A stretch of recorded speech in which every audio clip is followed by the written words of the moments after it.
Hello दोस्तों, कैसे हो आप सभी। आई होप कि बढ़िया होंगे, बेहतरीन होंगे और अपने कार्य को सुचारू रूप से कर रहे होंगे।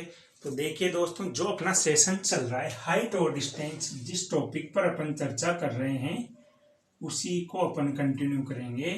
और आज के सेशंस में अपन टाइप 2 पर चर्चा करेंगे। टाइप 2 में हाइट और डिस्टेंस से किस तरह के क्वेश्चंस पूछे जाते हैं। तो इसी सेशंस को अच्छे से समझने के लिए आप जुड़ जाइए मेरे साथ और वीडियो में अंत तक जुड़े रहिए। बिना किसी देरी के अपन शुरू करते हैं कॉन्सेप्ट, ठीक है।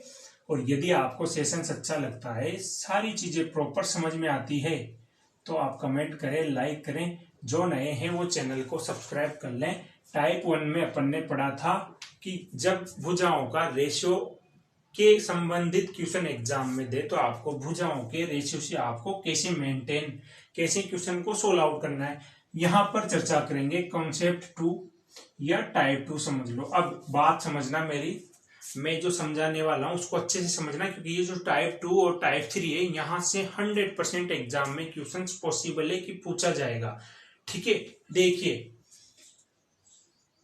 क्या समझाना चाहता हूं, अच्छे से समझना। देखो, कोई व्यक्ति है जो एक सीढ़ी या दीवार की तरफ, एक दीवार है, ये समझ लो। ये क्या है, ये एक दीवार है, ठीक है। इस दीवार का ये क्या आधार है, और ये दीवार का क्या है, स्तंभ है, यानी टॉप, शिखर। इस दीवार का ये शिखर है, यहां तक कोई दिक्कत नहीं है। क्या है ये एक दीवार है या कोई पहाड़ी है, कुछ भी समझ लो, कुछ भी हो सकता है। क्वेश्चंस में वो कुछ भी दे सकता है, कोई सीढ़ी दे सकता है, ठीक है। कोई व्यक्ति इस दीवार से कुछ दूरी पर खड़ा है इधर, ठीक है।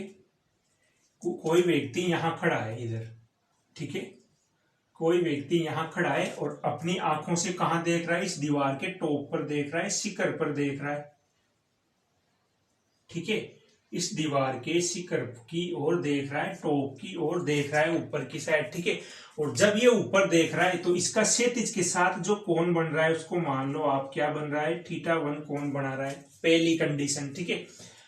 कुछ समय बाद क्या करता है ये व्यक्ति, इस दीवार या पहाड़ी की तरफ d दूरी तय करता है। कितनी दूरी चल गया, ये यहां आ गया, ये दूरी इसने तय करी, कितनी, d दूरी इसने तय कर ली, ठीक है।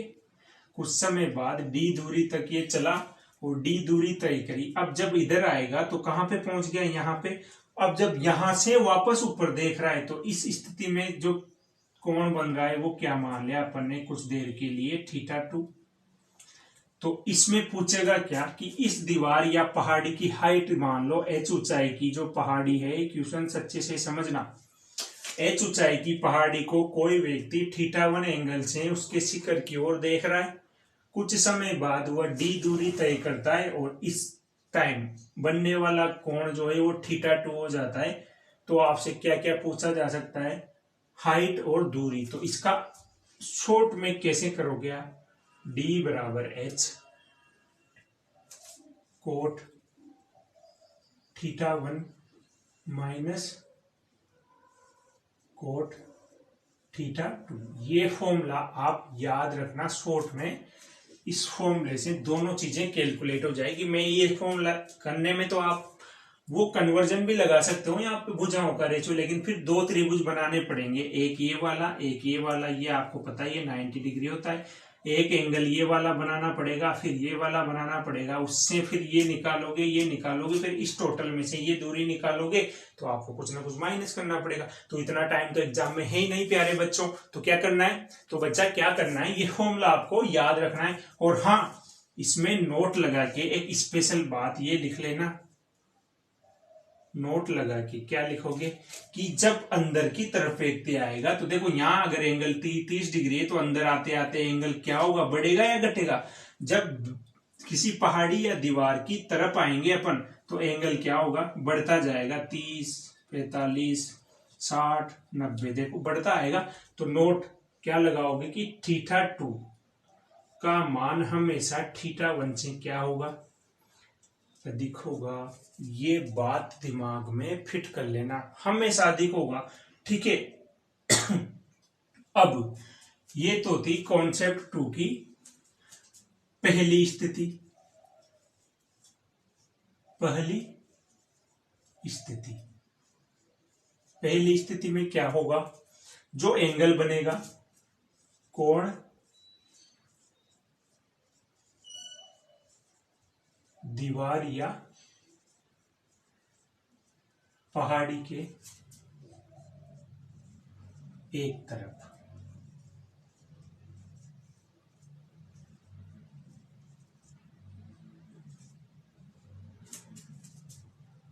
अब देखो दोनों कोण है ना, दोनों लिख लेना इसमें, दोनों कोण दीवार या पहाड़ी के एक ही साइड बने तो आप क्या करोगे, cot theta 1 minus cot theta 2। ये पहली स्थिति है। ये बात समझ में आ गई होगी। यदि बात समझ में आ गई मित्रों, प्यारे बच्चों, बात समझ में आई तो वीडियो को लाइक कर दीजिए। अब चलते हैं इसकी कंडीशन सेकंड में क्या किया जा सकता है, इसमें क्या कन्वर्जन होगा। फिर कंसेप्ट 2 को समझने के बाद इससे संबंधित क्वेश्चंस अपन करने वाले हैं, और साथ में कॉन्सेप्ट 3 भी मैं समझाऊंगा, जिसको कोई नहीं बताएगा बच्चों। में सही बोल रहा हूं, जो कॉन्सेप्ट 3 में आपको बताने वाला हूं उसको अक्सर कोई नहीं बताता, क्योंकि वहां से कभी कभी एग्जाम में क्वेश्चंस पूछे जाते हैं, लेकिन बताना जरूरी है, क्योंकि एग्जाम में कुछ भी पूछा जा सकता है।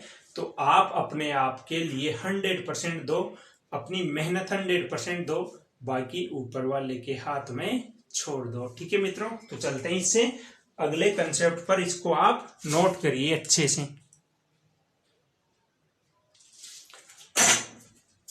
देखिए बच्चा, अगले कंडीशन क्या है कि कोई पहाड़ी है, अभी बताया था मैंने, कोई पहाड़ी, इस पहाड़ी की ऊंचाई है h। ठीक है, पहले क्या था, कोई व्यक्ति एक साइड ही खड़ा है। ठीक है, कोई व्यक्ति एक साइड खड़ा है और इस पहाड़ी के शिखर की ओर देख रहा है। समझना बात को, कोई व्यक्ति है जो यहां खड़ा है, ये इसका बेस हो गया। कोई व्यक्ति यहां खड़ा है और यहां से ऊपर की तरफ देख रहा है, तो यहां बनने वाला जो कोण है थीटा 1, उसका मान क्या था, थीटा 1। ठीक है, अब कोई दूसरा व्यक्ति, ठीक है, थीटा 1 एंगल बन गया। कोई दूसरा व्यक्ति है, देखो इस साइड, और ये इस पहाड़ी की तरफ देख रहा है, और ये इसके साथ थीटा 2 कोण बनाता है। तो देखो ये जो दीवार है या पहाड़ी है, अब एंगल क्या है, एंगल क्या है कि अलग अलग दिशा में बन रहे हैं दोनों एंगल। पहले क्या थे, जो दोनों एंगल थे एक ही साइड बन रहे थे। तो इस कंडीशन में जब वो हाइट, इस कंडीशन में जब वो हाइट आपसे पूछेगा या दूरी पूछेगा, ये ठीक है, अब पूरी दूरी है क्योंकि व्यक्ति यहां था पहले। ठीक है, एक व्यक्ति हो या दो व्यक्ति हो, क्वेश्चन पे डिपेंड करता है। बात केवल एंगल की है, जब एंगल दीवार के दोनों साइड विपरीत दिशा में बन रहे, एक उधर एक इधर, और डी दूरी, मान लो कोई व्यक्ति यहां था, वो ऊपर की ओर देख रहा था, तो थीटा 1 एंगल बना रहा था। इतनी बात समझ में। अब वो एक व्यक्ति यहां से चला और दीवार की दूसरी तरफ यहां तक आ गया। ठीक है, तो और उसने डी दूरी तय करी, तो वो आपसे ये ऊंचाई भी पूछ सकता है, ये दूरी भी पूछ सकता है। तो इस कंडीशन में जो d बराबर h होगा वो क्या होगा प्यारे बच्चों, वो होगा cot theta 1 plus cot theta 2। तो आपको समझ में आया होगा कि यहां और वहां में अंतर क्या आया, यहां और वहां में, यहां पे एंगल क्या हो गया, सम हो गया, जुड़ गया। वहां पे एंगल क्या था, घटा था। आई बात समझ में। ठीक है, और थीटा 1 और थीटा 2 बड़ा है या छोटा है, अब ये अपन कंफर्म नहीं कह सकते, क्योंकि एंगल दीवार की दूसरी साइड क्रॉस हो चुका है। तो ये 45 दे सकता है, ये 60 भी दे सकता है, ये 90 है। ठीक है, इधर 90 है, टोटल देखेंगे तो ये 180 है, लेकिन एक साइड ही देगा वो, क्वेश्चन पे डिपेंड करेगा, वहां पे सारी चीजें। तो यहाँ पे क्या क्या पूछा जाएगा, डी पूछा जा सकता है, दूरी और ऊंचाई। ठीक है, दूरी और ऊंचाई, बाकी कर्ण अपन निकाल सकते हैं। जब 2 निकलेगा तो तीसरा आप आराम से निकाल सकते हो, यदि क्वेश्चन में पूछा जाए तो ये था कंसेप्ट सेकंड। इसमें किस तरह के क्वेश्चंस आपसे पूछे जाएंगे, चलिए अब क्वेश्चंस को अपन कंटिन्यू करते हैं, बिल्कुल बेसिक से जैसा भी पढ़ा है, ठीक है। तो आप इसको नोट करते हुए चलिए, वीडियो को लाइक करते हुए चलिए और चलते हैं अब इससे आगे, ठीक है बच्चा। चलिए इसको नोट करिए और चलते हैं इससे आगे। इसका स्क्रीनशॉट लीजिए बच्चा, देखते हैं आगे क्या होता है। अब देखिए बच्चा, अब क्वेश्चन है आपके सामने। पहला क्वेश्चन देखिए बच्चा, क्वेश्चन है एक नाव किसी प्रकाश स्तंभ से 30 डिग्री का उन्नयन कोण बनाती है। कुछ समय बाद वह नाव अंदर की ओर, प्रकाश स्तंभ के आधार की ओर अंदर की ओर 5 मीटर की दूरी तय करती है, तो एंगल 30 डिग्री से 60 डिग्री हो जाता है। तो प्रकाश स्तंभ की ऊंचाई क्या होगी। अब देखो, प्रकाश स्तंभ यानी कि कोई दीवार है, कोई पहाड़ी है जिसका प्रकाश स्तंभ यानी कोई सूर्य यहाँ है, तो इस ये जो पहाड़ी है उसने बोला है कि किसी प्रकाश स्तंभ, ये कोई स्तंभ यानी खंभा या कोई दीवार। प्रकाश स्तंभ का मतलब क्या हो गया, लैंग्वेज आपको समझनी पड़ेगी क्वेश्चंस में। प्रकाश स्तंभ है कोई, और इस प्रकाश स्तंभ का जो शिखर है यहाँ, उसने बोला है के साथ 30 डिग्री का उन्नयन कोण बनाता है, ठीक है।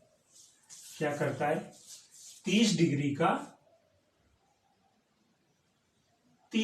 का उन्नयन कोण बनाता है। तो यही बनेगा उन्नयन कोण, ठीक है। ये 30 डिग्री का उन्नयन कोण बनाता है कोई व्यक्ति इसके प्रकाश स्तंभ के शिखर के साथ, ठीक है। आगे बोला है उसने, कुछ समय बाद वह अंदर की ओर 5 मीटर की दूरी तय करता है। अब अंदर की ओर मतलब इधर ही आएगा, तो यहां था ये, अब यहां से 5 मीटर चला इधर, ठीक है। ये 5 मीटर चल गया, और एंगल कितना हो जाता है 5 मीटर चलने के बाद इस प्रकाश स्तंभ के साथ एंगल कितना हो गया, उसने बोला है 60 डिग्री एंगल हो जाता है, ठीक है। तो उसने क्या पूछा है, तो उसने पूछा है कि इस प्रकाश स्तंभ की हाइट, ये हाइट क्या होगी। तो आ जाइए, मैंने बोला था जब एंगल एक ही साइड बने हो तो फॉर्मूला याद रखो, D बराबर H cot theta 1 minus cot theta 2। उस साइड बनेगा वो एंगल थीटा 1 होगा। तो D आपको दे रखा है 5, H आपको कैलकुलेट करना है प्यारे बच्चा। कोट देखो, थीटा 1 का मान कितना, कोट 30, कोट थीटा 2 का मान कोट 60। अब कोट 30 का मान कितना होता है बताइए, 5 बराबर बच्चा, आपको मैंने टेबल लिखाई थी ट्रिग्नोमेट्री में, तो आपको टेबल पता होना चाहिए कि कोट 30 और कोट 60 का मान क्या होता है, ठीक है। तो अब आप बताइए मुझे कि कोट 30 का मान क्या होता है। चलो बताओ, कोट 30 का मान नहीं पता तो मैंने एक ही लाइन में बता रखा है कि कोट क्या होता है, ये होता है कोस 60 बटे साइन 60। अब जिसको साइन की वैल्यू पता है ना, वो आराम से कर देगा, क्योंकि कोस 60 का मान कितना होता है, आप कहोगे सर 1/2, साइन 60 का मान √3/2। जब 2 से 2 काटेंगे तो कोट 30 का मान कितना बच गया, 1/√3। तो मैं लिख दूंगा यहाँ पे 1/√3 माइनस कोस 60 का क्या होगा। तो अब देखो, ये तो किसका आया, कोस 60 का आया है ये, ठीक है। ये किसका आया है, कोस 60 का, 1/√3। तो कोट 30 का कितना आएगा, √3। टेबल आप याद कर लेना, क्योंकि मैं तो आपको कैलकुलेट करके बता रहा हूं, आपको डायरेक्ट मान होने चाहिए उस ट्रिग्नोमेट्रिक टेबल से, ठीक है। अब देखो, इसको सॉल्व आउट करेंगे तो क्या होगा, एलसीएम लेके करेंगे तो 3 माइनस 1/√3। तो h की वैल्यू कितनी आएगी, यहां से देखो 5 इंटू √3 बटे 3 में से 1 घटाओ 2, तो कितना आ गया। जब 2 का भाग देंगे 5 में तो कितना रह जाएगा, 2.5 √3 मीटर। ये क्या आ गई, ये आ गई इस प्रकाश स्तंभ की ऊंचाई जो उसने पूछी है। ये एग्जाम में आया हुआ क्वेश्चन है प्यारे बच्चा, तो आप इसको मिस ना करें। देखते हैं कुछ क्वेश्चन और करते हैं इसी कंसेप्ट पर आधारित, ठीक है। तो चलते हैं आगे, ठीक है। चलिए बच्चा, देखिए अगला क्वेश्चन आपके सामने। एक टावर की ऊंचाई 100 मीटर है। जब सूर्य का उन्नयन कोण 30 से 45 डिग्री हो जाता है तो टावर की छाया x मीटर कम हो जाती है, x का मान क्या होगा। अब देखो कितना लॉजिकल क्वेश्चन से। उसने बोला एक टावर की ऊंचाई 100 मीटर है, ये कोई टावर है जिसकी ऊंचाई कितनी दी है उसने, देखो ऊंचाई दी है उसने कि इस टावर की ऊंचाई कितनी है 100 मीटर। ठीक है, इस टावर का ये क्या हो गया, शिखर हो गया, और ये हो गया इसका आधार। फिर उसने बोला है जब सूर्य की ऊंचाई का कोण 30 से 45 डिग्री हो जाता है। यहाँ इस टावर के शिखर पे अपन देखेंगे तो यहाँ पे सूर्य देखेंगे, सूर्य की ओर देख रहे हैं शिखर की ओर। ठीक है, ये सूर्य है, तो इस सूर्य का उन्नयन कोण पूछा है। अपन यहां से देख रहे हैं बच्चा, यहां से देखेंगे इस सूर्य को, इस टावर के शिखर को, तो उन्नयन कोण पहले देख रहे थे तो 30 डिग्री था। कुछ समय बाद 30 से क्या बोला उसने 45 डिग्री हो जाता है। तो हमेशा याद रखना, मैंने हमेशा बोला है कि 45 कब होगा, जब अंदर की तरफ आएंगे तब एंगल बढ़ेगा। यदि इससे बाहर की ओर जा रहे हैं तो एंगल कम होगा। यदि वो ये बोलता है तो एंगल 30 से 15 डिग्री या 45 से 30 हो जाता है, तो आप किधर जाते हैं, इस साइड। लेकिन उसने बोला है कि 30 से 45 हो जाता है तो इधर आओगे। यदि 45 होता फिर 30 बोलता है, यानी एंगल जब घटेगा तो इस साइड चलना है। एंगल बढ़ रहा है, इसका मतलब किधर आओगे आप, इधर आओगे। एंगल कितना हो गया, 45 हो गया। यहां तक किसी को कोई दिक्कत नहीं होनी चाहिए बच्चा। ठीक है, और इधर जब आया अंदर की ओर तो ये दूरी कितनी तय करी उसने, x मीटर। यही आपसे पूछा है कि इसका मान क्या होगा, ऊंचाई आपको दी है तो लगा दो फॉर्मूला। अभी बोला है मैंने d बराबर h कोट 30 माइनस कोट 45। ठीक है बच्चा, दूरी कितनी है ये आपको निकालनी है। d बराबर यानी कि x आपको कैलकुलेट करना है, h आपको दे रखा है 100 मीटर। कोट 30 का मान अभी बताया था मैंने, कोट 30 का मान कितना होता है √3, कोट 45 का मान 1। तो देखो 100 इंटू √3 का मान कितना होता है 1.732 माइनस 1। जब इसको आप कैलकुलेट करोगे तो 100 इंटू 1 में 1.732 में से 1 घटाएंगे तो कितना बचा 732। जब इसको 100 से मल्टीप्लाई करेंगे तो कितना आ जाएगा, इसकी ऊंचाई आ गई। तो ये कितनी दूरी तय करी इसने, अब आप अंदाजा लगा लो। इसको जब कैलकुलेट करेंगे तो ये कितना हो जाएगा 73.2 मीटर।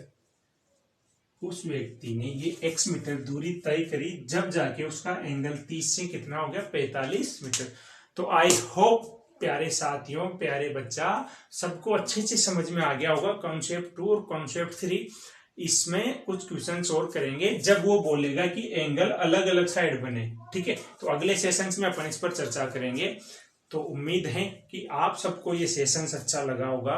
यदि किसी को कहीं भी कोई परेशानी आई हो तो आप एक बार इससे पहले के जो 2 क्लासेज में पढ़ा चुका हूँ इस टॉपिक की, उनको आप रिवाइज करिए, फिर इस सेशन को एक बार फिर रिवाइज कीजिए। गारंटी से बोल रहा हूँ कहीं पर भी आपको किसी प्रकार की दिक्कत नहीं आएगी प्यारे बच्चा। तो आप क्या करोगे, इस वीडियो को ज्यादा से ज्यादा शेयर करोगे। जिन बच्चों ने अभी तक लाइक नहीं किया है, उम्मीद है कि वो वीडियो को लाइक कर दें। नए बच्चे चैनल को सब्सक्राइब कर लें ताकि आगे आने वाली वीडियो के नोटिफिकेशन आपको बराबर टाइम टू टाइम बिना किसी सूचना के मिलती रहे। ठीक है मित्रा, चलते हैं, good bye, best of luck.